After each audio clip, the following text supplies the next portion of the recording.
Saudara-saudaraku kepala dinas, saudara-saudaraku pegawai ASN di kantor gubernur, kalian mau menjadi pejabat, tidak usah cari muka sama gubernur. Kamu sudah punya muka. Ada juga itu ASN kalau di depannya gubernurnya kan tidak punya harga diri. Ya Pak, siap-siap. Santai mako bos. Biar gubernur senang sama kamu. Kalau istrinya gubernur tidak senang, tidak jalan es kamu. Iya pastilah. Apalagi kalau istrinya Pak Gubernur sudah, saya tidak mau lihat itu anak buahmu. Pokoknya bulan depan saya tidak mau lihat lagi ada di situ. Hancur kau, hancur, hancur, hancur-hancurnya. Daripada cari muka sama manusia, mending kau cari muka sama Allah. Ada anggota kepolisian di sini yang hadir, nggak usah cari muka sama jenderal. Jenderal ada pensiunnya, jenderal ada mutasinya. Kalau di depan Kapolda, mana ada anggota yang tidak takut sama Kapolda? Kira-kira kalau Pak Kapolda panggil ajudan, itu ajudan biar lagi tidur langsung lompat. Siap komandan. Coba, sehebat-hebatnya Kapolda pasti takut juga sama istri. Mana ada polisi tidak takut sama istrinya? Tidak ada orang jago depan istri Pak, termasuk Dasat Latif. Itu polisi, dia bilang polisi teman saya, sebenarnya kami ini Ustadz tidak takut sama istri, cuma istri selalu melapor sama istrinya komandan, dan komandan juga takut sama istrinya. Saya mau cerita tapi waktu terbatas, sedikit saja kisahnya. Satu, di Mekah Nabi diteror, baik teror mental maupun teror fisik. Sahabat-sahabatnya dibunuh. Maka orang pertama yang disiksa dan dibunuh mati syahid dalam Islam namanya Sumayyah. Dibunuh dia, diikat oleh Abu Lahab, lalu ditombak badannya. Kenapa ditombak badannya? Marah karena Abu Lahab bilang, Sumayyah, saya tahu kenapa kau bela sekali Muhammad. Muhammad kan agak kece, cakep-cakep, ya, pasti kau suka Muhammad toh. Marah Sumayyah, dia kumpulkan seluruh air liur yang ada di mulutnya, lalu dia diludai raja waktu itu. Dia bangsawan terkenal itu Abu Lahab waktu itu, Abu Jahal. Buang! Marah Abu Jahal, naik pitam, dia ambil tombak, dia tusuk badannya, meninggal. Di depan Nabi para sahabat disiksanya, diteror secara mental, diteror secara fisik. Akhirnya Nabi memutuskan pergi, mudah-mudahan di Taif mendapat simpati dan pertolongan. Jalanlah dari Mekah ke Taif. Sampai di Taif, apa yang diharapkan? Jauh panggang dari api. Nabi berharap ada simpati dari orang-orang Taif. Ternyata disambutnya Nabi dengan apa? Lemparan batu. Siapa yang melemparnya? Bukan orang anak-anak, bukan orang dewasa. Siapa yang melemparnya? Anak-anak kecil. Kalau orang dewasa sama dewasa, kita merasa terhormat, satu letting kita. Tapi kalau kita dihina sama anak-anak, terhina sekali. Nabi dilempari, dilempari, dilempari, dikejar, sampai robek pelipis beliau. Pada saat itu datang malaikat Jibril menawarkan bantuan. Ya Muhammad, sudah keterlaluan orang-orang Taif ini. Allah perintahkan kepadaku Muhammad, kau berdoa, saya angkat gunung Taif ini, saya lempar, saya hancurkan mereka semua. Kau berdoa saja kepada Allah, saya hancurkan mereka. Allah minta izin, Allah sudah kabulkan. Kalau kau berdoa, saya hancurkan mereka. Kalau saya tiba-tiba di sini diserang sama preman, kepung preman ratusan orang, datang Kapolda, bagaimana Ustaz? Pak, hancurkan jenderal. Apakah Nabi lakukan itu? Tidak.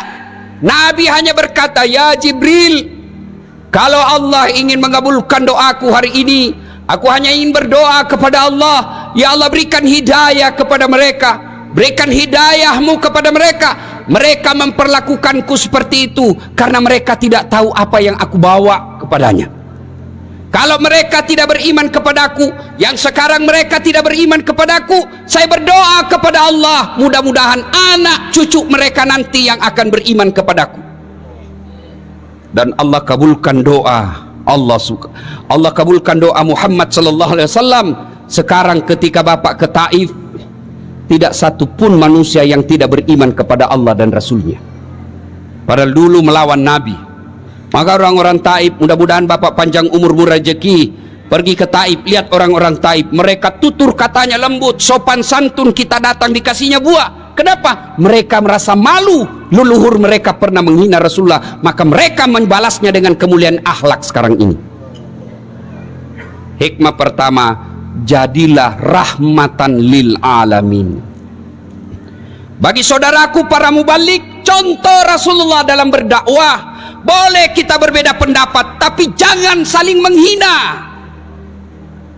Silakan kau lakukan, silakan kau dakwakan apa yang kamu yakini, tapi saudaraku tolong hargai pendapat ulama yang lain. Enak kita dakwah kalau saling menghargai. Biarkan umat yang memilih mana yang ingin diikuti.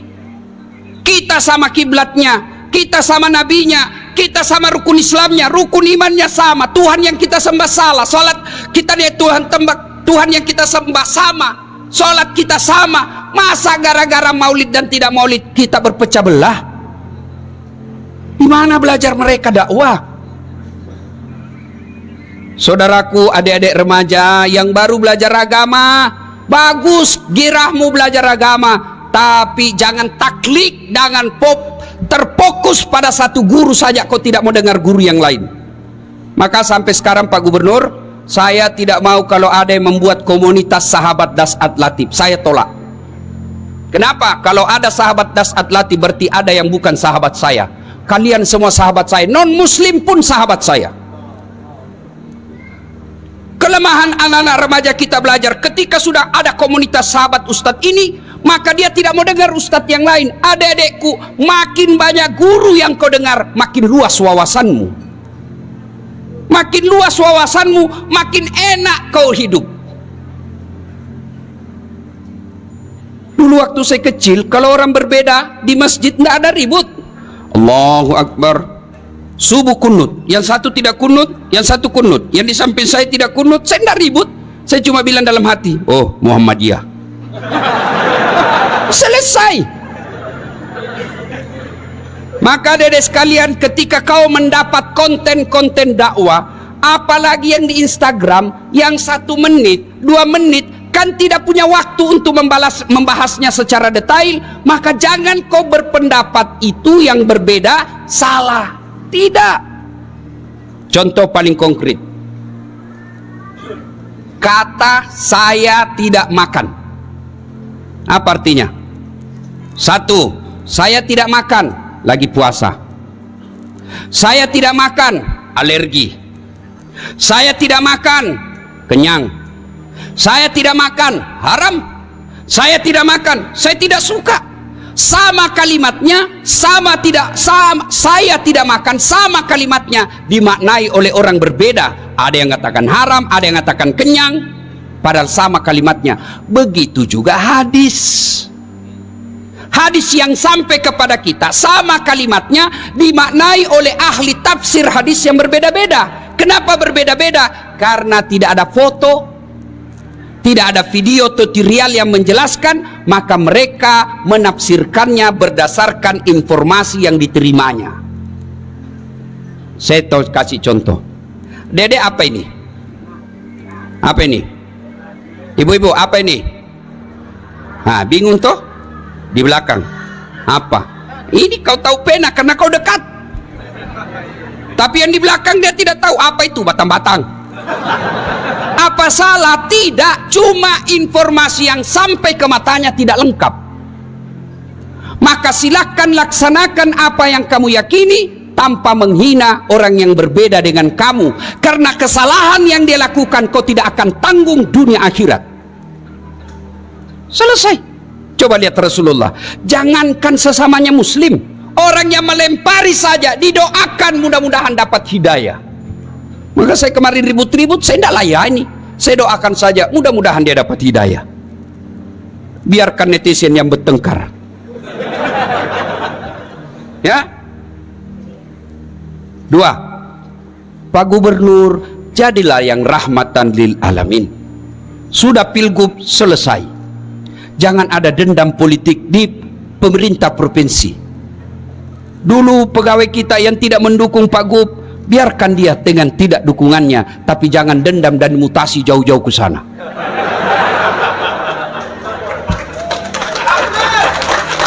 Dan kalaupun ada yang dimutasi karena dulu tidak mendukung Pak Gubernur, kau dimutasi, resiko bos. Resiko. Kau dulu kepala dinas tapi salah dukung, non job, jadi staf ahli yang tidak ada stafnya. Maka kau sabar, kan sudah mau juga kepala dinas, kasih lagi gerbong gubernur baru. Tapi kalau dia orang baik, beriman kepada Allah, tidak peduli, maka saudara, jadilah Islam yang rahmatan lil alamin. Itu kepada orang lain. Sekarang kepada keluarga. Oh, banyaknya orang 30 tahun suami istri hanya karena perkara WhatsApp salah masuk dimaki-maki suaminya. Memang kau pembohong. Tidak kusangka begitu. Kata suaminya, apa dek? Apa nih? Apa? Itu WhatsAppmu. WhatsApp yang mana? Itu ada lope-lope. Sayangku, jangan salah sangka, ini salah kirim. Ini. Ibu-ibu semua, kalau sudah dapat kesalahan suaminya, tidak bisa dilupanya. Ini ibu-ibu nih ahli sejarah semua ini Pak. Sekali kita salah sampai mati diingatnya. Tiba-tiba salah, dia ingat yang 10 tahun yang lalu, padahal sudah tuntas 10 tahun yang lalu. Ibu tahu enggak 10 tahun yang lalu 2 periode masih diingatnya. Itu dulu apa dulu, sekira sudah tuntas 10 tahun yang lalu. Akhirnya apa dia katakan? Ceraikan saya. Sudah punya anak 3, berdarah-darah suami membangun rumah tangga, bikin rumah, cicil bertahun-tahun, dibelikan mobil, dicicil bertahun-tahun, lalu hanya karena WhatsApp tak kirim, dia lupa semua kebaikan suaminya. Ingat, dalam Islam tidak kita kenal kemarau setahun hilang oleh hujan sehari. Islam adalah agama pemaaf. Bagaimana kita mau menjadi rahmatan lil alamin bagi orang lain? Bagaimana kita mau memaafkan teman kerja? Bagaimana kita memaafkan tetangga kalau sama pasangan kita aja kita tidak punya rasa pemaaf? Maafkan. Salah suami, maafkan. Kalau tidak mau maafkan, ingat lagi anak-anak kita yang sudah pada mulai gadis. Tidak bisa saya maafkan Ustadz, sakit hatiku, dendam sekali saya Ustadz. Bukan dengan cara mempermalukannya, tapi mintalah pisah dengan baik-baik. Bu, mau masuk surga dengan gampang? Mau? Suruh suami kawin lagi.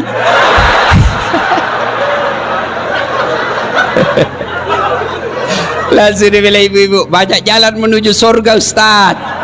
Memang banyak tapi macet. Salatullah salamullah ala taha Rasulillah. Salatullah salamullah ala Yasin. Poin kedua, Rasulullah Sallallahu Alaihi Wasallam suatu ketika ke masjid. Sampai di masjid dibuka sendalnya. Ada sahabat, dia lihati sendalnya Nabi. Dalam hati Nabi, oh dia suka sendalku ini, dia senang sendal saya. Selesai sholat, Nabi tanya, kau tahu rumahnya si fulan? Tahu ya Rasul, yang tadi lihat-lihat sandalnya Nabi, didatanginya. Assalamualaikum warahmatullahi wabarakatuh. Dari dalam, waalaikumsalam warahmatullahi wabarakatuh. Itu salamnya orang Islam. Jangan kau singkat-singkat. Jangan seperti mahasiswa di Unhas, saya turun dari mobil dia bilang saja, Assalamualaikum. Apa Assalamualaikum? Assalamualaikum. Kau kira ini SMS? Standar orang Islam ini, Assalamualaikum, semoga keselamatan bagimu, warahmatullahi, rahmat Allah menyertaimu, wabarakatuh, berkah Allah menyertaimu. 3 isinya doa. Maka kalau menerima telepon, jawab dan terima salam dengan sempurna. Assalamualaikum warahmatullahi wabarakatuh. Jawab, waalaikumsalam warahmatullahi wabarakatuh waridwana. 30 pahala kemuliaan bagimu. Dari dalam bertanya, siapa ya? Muhammad bin Abdullah. Ya Rasulullah, dia buka. Senang betul didatangi Nabi. Ya Rasulullah, ahlan wa sahlan. Selamat datang ya Rasul. Ada apa gerangan? Gini, tadi di masjid saya lihat kau lihat-lihati sandal saya. Sepertinya kau senang ya? Ya Rasul. Baik betul sandalnya ya Rasulullah. Kalau begitu ada kesempatan buat saya berbuat baik. Dikasihnya, silahkan kau ambil. Dermawan. Saya tadi disampaikan sama Kabak Kesra ketika saya makan. Beliau katakan, bagusnya cincinmu Pak Ustadz. Dalam hati saya, dia mau menjebak saya ini.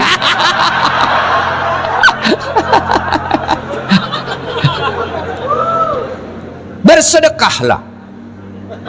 Ustadz, kenapa rumah tangga saya kok tidak bisa tenang dalam rumah? Kamu pelit. Orang yang pelit tidak ada orang senang. Saya tanya, saudara-saudaraku, senang pejabat yang pelit atau dermawan? Dengar Pak Gubernur. Senang anggota DPR yang pelit atau dermawan? Masya Allah. Senang tetangga yang pelit atau dermawan?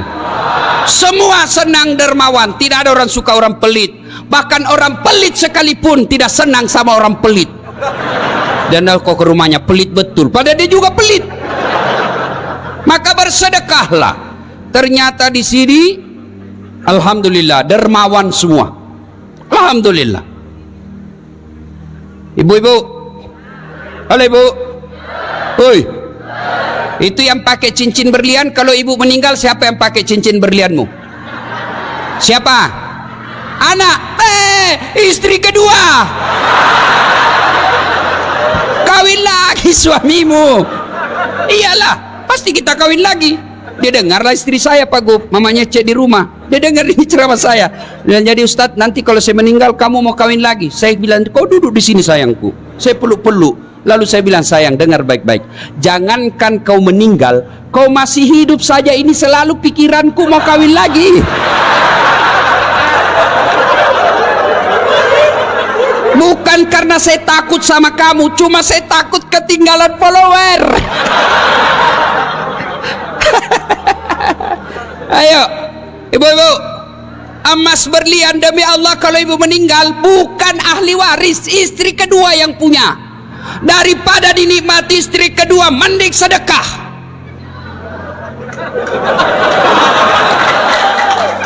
Ayo, sedekahlah. Bapak-bapak yang sudah uzur, yang sudah muka-muka sakaratil maut, sedekahlah. Sedekah. Biasa kita salah menyikapi harta. Investasi. Apa? Ya, investasi. Ustadz, ada tanah di sana Ustadz. Ini Ustadz, 10 tahun yang akan datang 10 kali lipat harganya. Saya bilang, kau yakin masih hidup saya 10 tahun yang akan datang? Ini otaknya otak di bingkai setan. Investasi Ustadz, 5 tahun yang akan datang di sini ujung-ujungnya Pekanbaru, tanah sekarang masih 1 juta, 5 tahun yang akan datang 7 juta, beli sekarang. Kau masih yakin 7 tahun yang akan datang masih hidup? Maka kalau kau mau yakin investasi paling real dan tidak bisa diambil orang lain, bangun kau masjid. Jelas investasinya. Ada duitmu sekarang, nikmati. Ada makan yang Anda nikmati, itulah makan itu. Makan yang enak-enak, nikmati, selebihnya sedekahkan. Allah tidak melarang kalian pakai yang mahal-mahal. Allah tidak melarang kalian bikin rumah yang mewah-mewah. Yang Allah tidak senang kau bikin rumah yang mewah tapi kau tidak pernah bikin rumah ibadah. Rumah mewahmu anakmu yang punya. Iya kalau anakmu nanti baik, kalau tidak baik rugilah kau. Ada orang tua sudah selayaknya bikin masjid, sudah selayaknya bikin musola, sudah selayaknya bantu panti asuhan, sudah selayaknya menyekolahkan fakir miskin. Investasi. Sudah sekolahkan anaknya tinggi-tinggi, sudah itu dia kasih nikah, dia lagi yang ngongkosi. Sudah nikah anaknya, dibelikan lagi rumah. Sudah dibelikan rumah, lahir anaknya, cucunya, dia lagi yang sekolahkan cucunya. Dibelikan lagi mobil, cucunya dibelikan lagi mobil. Tidak salah, tapi bapak keliru kalau bapak tidak pernah bikin rumah ibadah. Iya kalau anakmu baik, nanti anak yang kirimkan saya ketika saya meninggal, jangan harap. Kalau anak yang baik, anak kita baik tapi takut sama istrinya, apa sedekah-sedekah bapakmu terus, bapakmu sudah mati, itu anakmu belikan mobil, terpaksa tidak jadi sedekah buat bapaknya yang sudah meninggal. Ada di sini bapak-bapak takut sama istrinya? Ada? Muka-muka takut sama istri ini, Pak. Dengar ini baik-baik, berhenti kau jadi laki-laki kalau takut sama istri. Ngamuk dia Ustadz, kenapa kalau dia ngamuk? Nangis dia Ustadz, tidak apa-apa dia nangis. Dia pecahkan piring Ustadz, kalau dia pecahkan satu lusin. Dia pecahkan semua. Kenapa? Piring, gelas boleh dibeli, harga diri sebagai suami tidak boleh dijanja istri. Takbir. Yang takbir itulah yang takut sama istrinya. Salatullah ala toha rasulillah, salatullah salamullah ala yasin habibillah. Bapak-bapak, kira-kira kalau bapak sudah meninggal masuk kubur, apa masih ada bisa yang bantu kita? Pak Kapolda punya anggota dimutasi jauh sekali, pedalaman Riau, tidak ada sinyal, jalan jelek, menderita di sana. Masih ada pilihan? Masih ada pilihan? Masih Pak Jenderal. Apa pilihan? Pensiun dini, tidak ada urusan. Pegawai kantor gubernur salah pilih kemarin,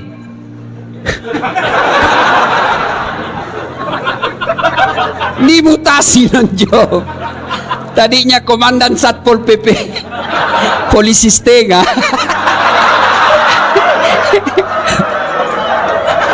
Ya kan? Dimutasi. Masih ada pilihan? Masih. Apa pilihan? Tunggu 5 tahun selesai jabatannya. Nggak bisa menunggu. Masih ada pilihan. Apa pilihan? Pensiun. Minta pensiun. Selesai. Saya merantau dari Tanah Bugis ke bumi Lancang Kuning sini, ternyata tidak bisa cari nafkah dengan baik, menderita saya di sini. Masih ada pilihan? Apa? Pulang kampung. Masih ada pilihan. Dunia menderita kamu, masih ada pilihan. Tapi dengar saudaraku, demi Allah, begitu kau masuk kubur, senang tidak senang, tinggal kau di situ. Tidak boleh kau keluar lagi. Begitu kau keluar, lari satu kampung, Pak. Dan pada saat itu tidak ada pilihan. Pilihan yang bisa menolong kita, sedekatun jariah. Bersedekahlah. Gimana saya mau bersedekah, Ustadz? saya kan orang miskin. Sedekah saudaraku tidak selamanya duit. Sedekahnya Pak Gubernur, jangan kau selalu datang bawa proposal, nanti ditangkap KPK beliau. Apa sedekahnya gubernur? Bikin perda yang mensejahterakan rakyat Provinsi Riau. Itu sedekahnya Pak Gubernur. Apa sedekahnya polisi? Jangan kau minta duit sama Kapolda. Berapa gajinya? Apa sedekahnya Kapolda? Tertibkan lalu lintas. Potong kepalanya itu anggota yang nakal. Kata Kapolri. Bukan saya, Kapolri. Ayo, sedekahnya polisi bukan dengan dikasihnya duit. Berapa kasihan duitnya gajinya polisi? Apa sedekahnya? Menjadi pelindung, pengayom dan pelayan masyarakat. Alhamdulillah, kita senang perintah Kapolri sekarang yang berupaya membersihkan tubuh Polri secara intern. Kita doakan mudah-mudahan polisi Republik Indonesia semakin menjadi polisi yang presisi. Kau tahu semua toh? Apa sedekahnya anggota dewan? Jangan kau tidur ketika rapat.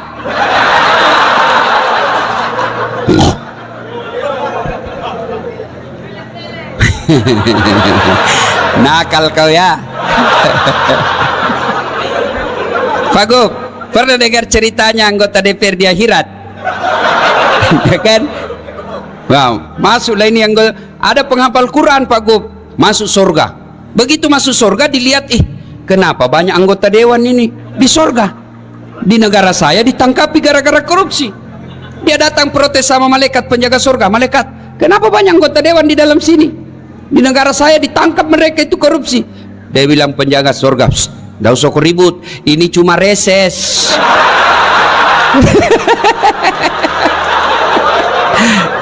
Bukan anggota DPR yang hadir di tempat ini, bukan. Yang hadir di tempat ini anggota dewan yang baik. Coba lihat anggota dewan kita kalau mau dipilih, datang keluar masuk masjid pakai serban, pakai gamis, bajunya lengkap. Kalah penampilnya ada saat latih. Begitu terpilih, tidak pernah lagi datang masjid. Ada begitu di Riau? Ada. Kau salah, kenapa kau pilih?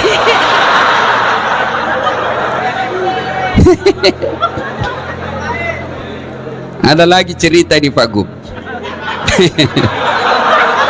Pak Kapolda, beberapa hari yang lalu saya ceramah di depan Pak Presiden di Kalimantan Selatan. Bapak Presiden yang terhormat, di depan pintu surga, ketika penghuni surga sudah mau masuk, tiba-tiba macet kunci surga, tidak mau terbuka. Orang mau masuk, macet kunci. Malaikat coba, tidak bisa terbuka. Akhirnya malaikat balik. Ada yang bisa perbaiki kunci? Maju orang pertama, Ajinomoto, orang Jepang.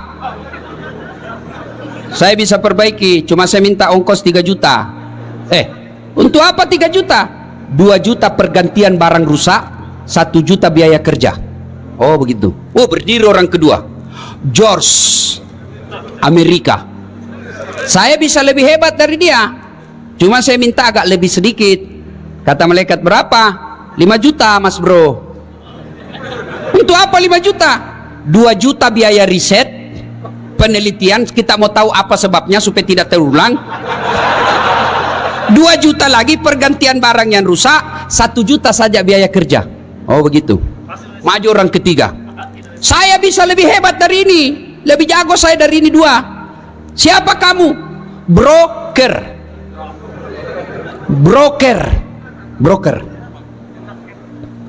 Saya minta 15 juta. Kenapa 15 juta? Lebih mahal. Kau apain 15 juta? Dia dekati malaikat, dia bisik malaikat, 5 juta untuk kamu,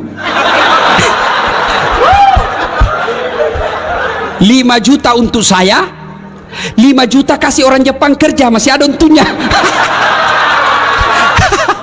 Ini bahasa Indonesia, langsung ditendang masuk neraka. Kau kira ini negaramu?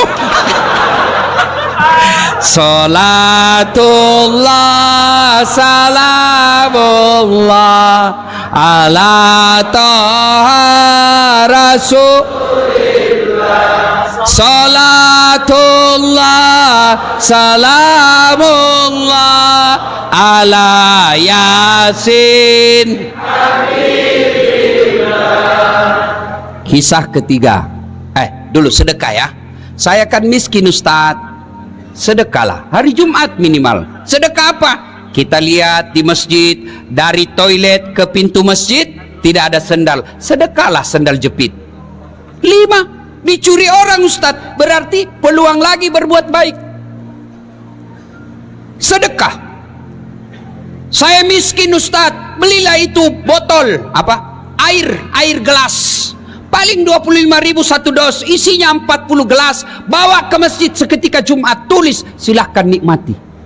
Yang minum ternyata penghafal Quran, yang minum ternyata imam, yang minum ternyata mubalik. Selama orang-orang soleh itu beribadah kepada Allah, tetesan air yang ada dalam dagingnya gara-gara kau belikan air, kamu dapat pahala. Sedekahlah, jangan terlalu pelit.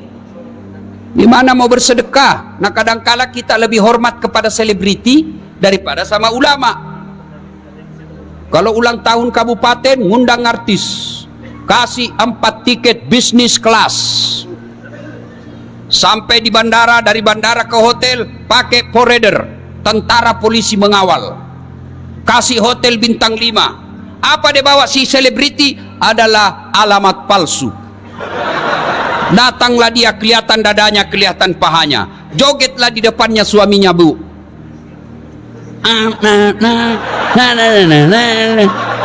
Enggak juga dipegangnya kita pahanya, Pak, dikasih lihat-lihat saja. Pulang kasih uang 100 juta. Sampai di Jakarta dia pakai maksiat duit kita yang 100 juta itu. Begitu cara kita menghormati para seleb yang hanya datang hura-hura. Tapi begitu Bapak mengundang penghafal Quran datang, yasinan di rumah, datang baca yasin, barasanji di rumah, Bapak jemput, tidak, dikirimi Grab. Grabnya motor tua, satu sadelnya di belakang, tidak ada stang kakinya, tak gantung lah kaki kita. Hujan satu mantel kita berdua. Sudah sampai sedikit lagi Ustaz, tinggal 2 tikungan. Begitu 1 jam kita barasanji di dalam, sallallahu ala Muhammad, sallallahu alaihi wasallam, sallallahu, busa-busa sama ketek, Pak. Begitu mau pulang kasih duit 50.000, dikusuk-kusuk pula. Kata suaminya, masa kok cuma kasih 50.000? Apa dia bilang istrinya? Ya sudahlah, tambah pisang 2 sisir di situ. Kau ketawa karena kau begitu kelakuanmu. Kasihan ini, bagaimana anak-anak kita mau jadi penghafal Quran? Perlakuan kita kepada hafiz-hafizah tidak hormat. Alhamdulillah Provinsi Riau kita hormat kepada Pak Gubernur yang mengirim anak-anak Riau untuk hafal Quran di Pulau Jawa. Alhamdulillah. Bagaimana anak-anak kita mau sekolah pesantren, temannya dilihat joget-joget di panggung, nyanyi, pulang bawa motor. Dia pulang nggak baca-baca, berdoa di rumah, pulang bawa pisang. Dia bilang mamanya, ndak usah kau jadi ustaz, coba lihat itu 1 jam dia pergi cuma bawa pisang. Muliakanlah ulama-ulama kalian, jangan terlalu pelit. Ibu bapak saudara-saudara sekalian, hikmah yang berikutnya, Nabi bangun sholat tengah malam. Tiba-tiba Aisyah juga bangun, didapatinya Rasulullah lagi sholat tengah malam. Nah, Aisyah menunggu Nabi, ternyata masih lama. Akhirnya Aisyah tertidur lagi. Bangun lagi Aisyah, didapatinya Rasulullah masih sholat. Tertidur pula Aisyah, bangun ketiga kalinya, masih juga sholat. Nabi selesai sholat. Selesai sholat, Nabi didatangi oleh Aisyah. Lalu berkatalah Aisyah, ya Rasulullah, Anda kan tidak punya dosa, Anda kan dijamin masuk surga. Kalau ibadah biasa-biasa saja, jangan terlalu panjang-panjang. Kata Nabi, wahai Humairah istriku, apakah tidak baik kalau saya disebut abdan syakura, hamba yang pandai bersyukur? Hikmah yang kita bawa pulang, ayo tingkatkan kecintaan beribadah. Alhamdulillah saya lihat kalian semua rajin dengar dakwah, tapi semua tidak ada guna ketika tidak ada action ibadah. Pengetahuan belumlah sempurna kalau kita tidak lakukan dalam kehidupan sehari-hari. Ibadah apa yang mendesak kita lakukan? Satu, ketika ada masalah dalam hidupmu, berdoalah kepada Allah Subhanahu wa taala. Semua kita pasti punya masalah. Nih di depan saya semua muka-muka penuh masalah. Saudara-saudaraku kepala dinas, saudara-saudaraku pegawai ASN di kantor gubernur, kalian mau menjadi pejabat, tidak usah cari muka sama gubernur. Kamu sudah punya muka. Ada juga itu ASN kalau di depannya gubernurnya kan tidak punya harga diri. Ya Pak, siap-siap. Santai mako bos. Biar gubernur senang sama kamu. Kalau istrinya gubernur tidak senang, tidak jalan kamu. Iya pastilah. Apalagi kalau istrinya Pak Gubernur sudah, saya tidak mau lihat itu anak buahmu. Pokoknya bulan depan saya tidak mau lihat lagi ada di situ. Hancur kau, hancur sehancur-hancurnya. Daripada cari muka sama manusia, mending kau cari muka sama Allah. Ada anggota kepolisian di sini yang hadir, nggak usah cari muka sama jenderal. Jenderal ada pensiunnya, jenderal ada mutasinya. Kalau di depan Kapolda, jawab. Mana ada anggota yang tidak takut sama Kapolda? Kira-kira kalau Pak Kapolda panggil ajudan, itu ajudan biar lagi tidur langsung lompat. Siap komandan. Coba, sehebat-hebatnya Kapolda pasti takut juga sama istri. Mana ada polisi tidak takut sama istrinya? Tidak ada orang jago depan istri Pak, termasuk Dasat Latif. Itu polisi, dia bilang polisi teman saya, sebenarnya kami ini Ustadz tidak takut sama istri, cuma istri selalu melapor sama istrinya komandan, dan komandan juga takut sama istrinya. Daripada kalian cari muka sama gubernurmu, cari muka sama kapoldamu, sama danremmu, sama sekdamu, lebih baik kau cari muka kepada Allah. Gimana caranya? Berdoalah kepada Allah.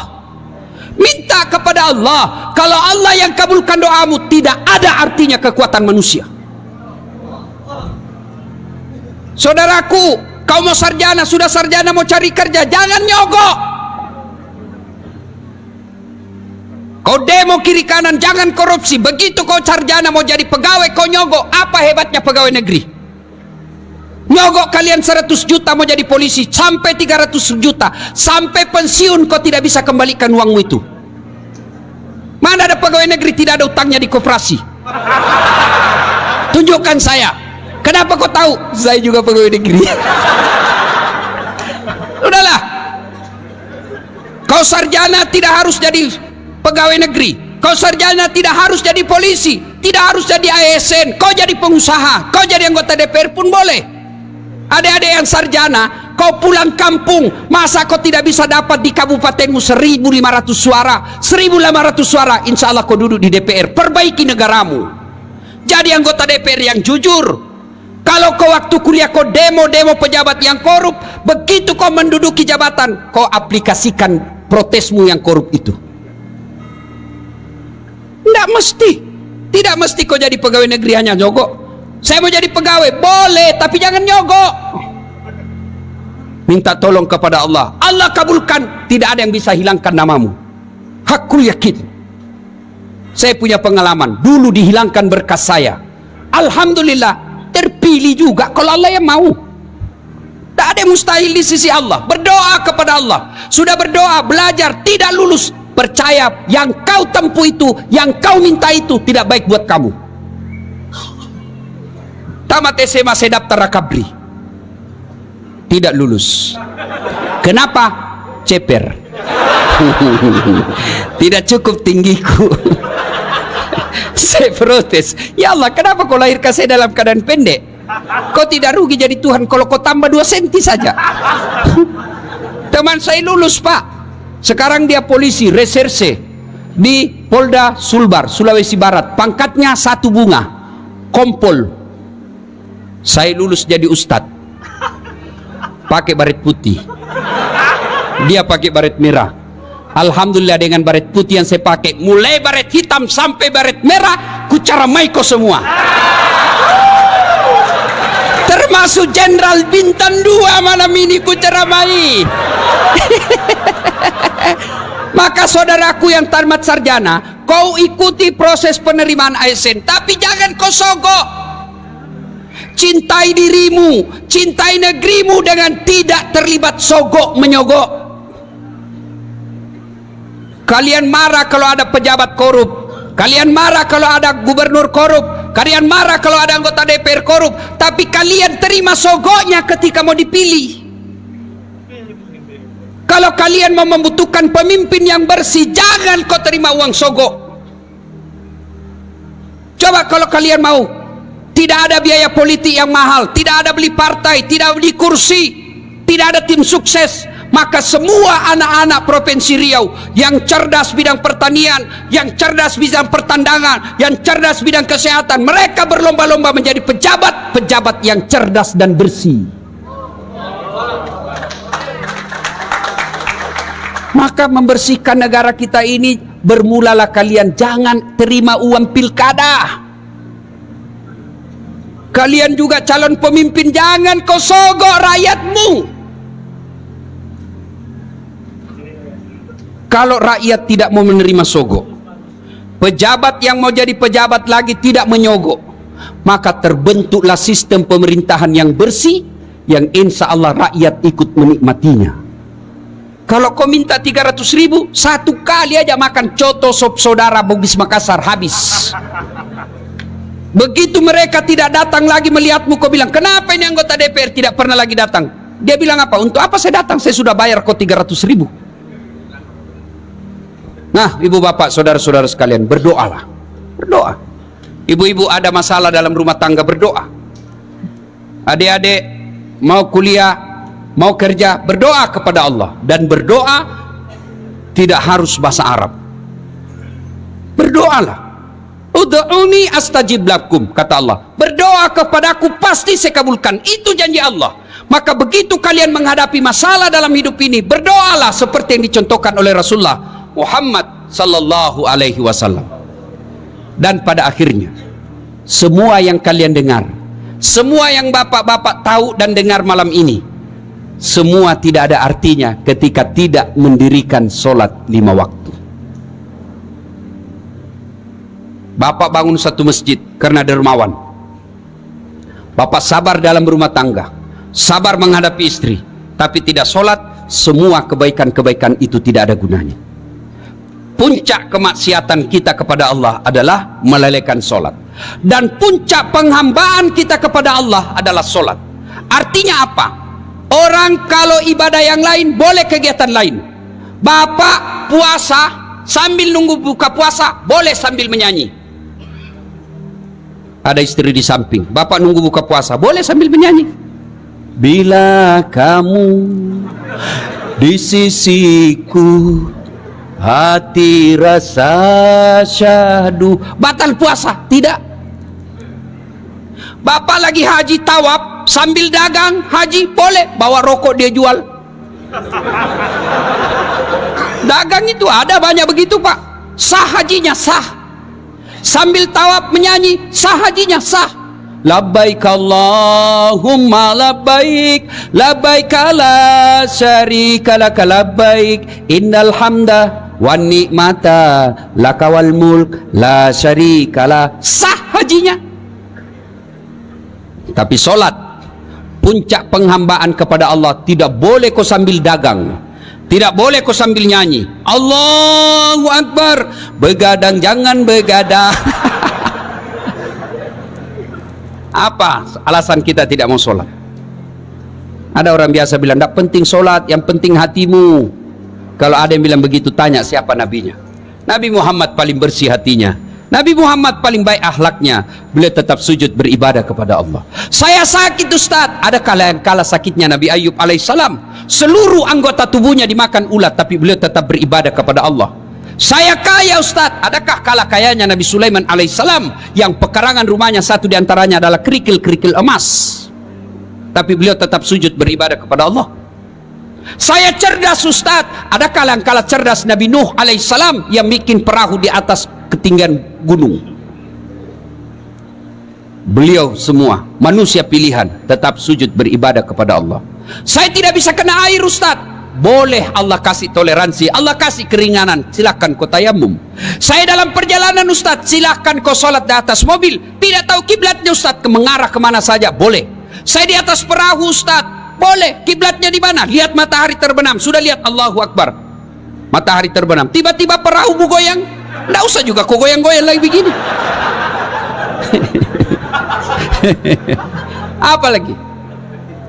Saya tidak bisa berdiri, Allah kasih keringanan, silakan kau duduk. Tidak bisa duduk, baring, tidak bisa baring, sholat pakai isyarat. Allahu Akbar, sami Allahu liman hamidah, Allahu Akbar, boleh. Tidak bisa juga, sholat dalam hati. Masih tidak bisa, bungkus kain putih, bawa dikubur. Ibu bapak, saudara-saudara sekalian, dan pada akhirnya mari mencintai Rasulullah. Bermula dari kecintaan kita berselawat kepada Rasulullah Muhammad sallallahu alaihi wasallam. Banyak yang ingin kita uraikan, tapi waktu yang terbatas. Terima kasih Pak Gubernur atas undangannya. Luar biasa Pak Gubernur. Biasanya gubernur itu kalau undang, saya mau tanggal sekian, kalau tidak bisa tanggal sekian, tidak usah. Tapi Pak Gubernur beliau katakan kepada Pak Sul, kalau Kabak Kesra, terserah waktunya Pak Ustadz. Alhamdulillah. Mudah-mudahan Provinsi Riau dibawa kepemimpinan Bapak Gubernur, Allah mudahkan masyarakat mencari nafkah. Allah tingkatkan keimanan masyarakatnya, dan pemuda-pemudanya menjadi generasi harapan bangsa, membela agama Allah dengan mencintai negerinya. Ibu bapak, saudara-saudara sekalian, mari kita tutup dakwah kita ini dengan mengirimkan suratul Fatihah kepada Rasulullah Muhammad sallallahu alaihi wasallam. Mohon keikhlasannya untuk arwah almarhum bapak saya. Ila hadratin Nabi Mustafa Muhammad sallallahu alaihi wasallam. Summa hususil ruhil almarhum Abdul Latif bin Siapo. Al-Fatihah. A'udzubillahi minasyaitonir rajim. Bismillahirrahmanirrahim. Alhamdulillahirabbil alamin. Iyyaka na'budu wa shiratal ladzina an'amta 'alaihim. Amin. Terima kasih. Buah nangka, buah kemiri, buah nenas, buah jambu, buah belimbing, buah durian, itulah buah-buahan. Terima kasih. Assalamualaikum warahmatullahi wabarakatuh.